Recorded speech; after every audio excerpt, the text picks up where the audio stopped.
আজ মোহনদাস করমচাঁদ গান্ধী বা মহাত্মা গান্ধীর ৭৭তম প্রয়াণ দিবস। উল্লেখ্য ১৯৪৮ সালের ৩০শে জানুয়ারি গান্ধীকে গুলি করে হত্যা করা হয়।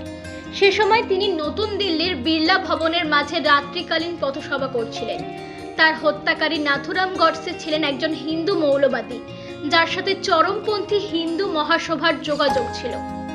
১৯৪৯ সালের ১৪ই নভেম্বর তাদের ফাঁসি দেওয়া হয়।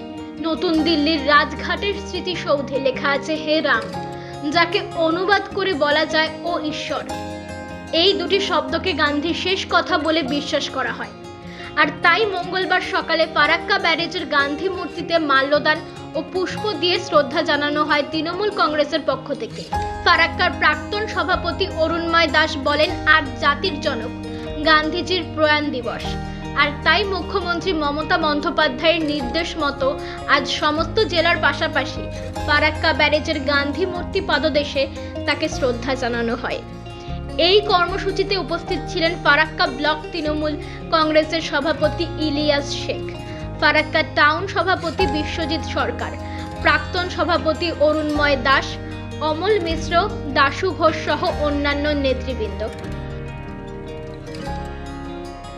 আমাদের মাননীয় নেত্রী মমতা ব্যানার্জির নির্দেশে আজকে পশ্চিমবাংলার সমস্ত ব্লকেই ভারতবর্ষের স্বাধীনতা আন্দোলনের মূর্ত প্রতীক, ভারতবর্ষের স্বাধীনতা আন্দোলনের পথিকৃৎ মোহনদাস করমচাঁদ গান্ধীর প্রয়াণ দিবস আজ উদযাপিত হচ্ছে।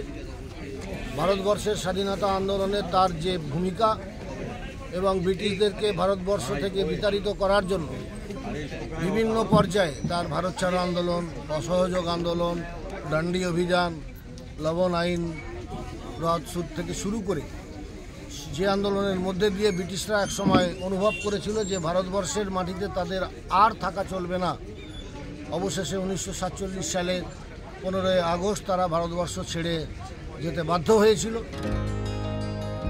Bureau report, U Bangla TV. U Bangla TV, হৃদয় ছুঁয়ে যায়।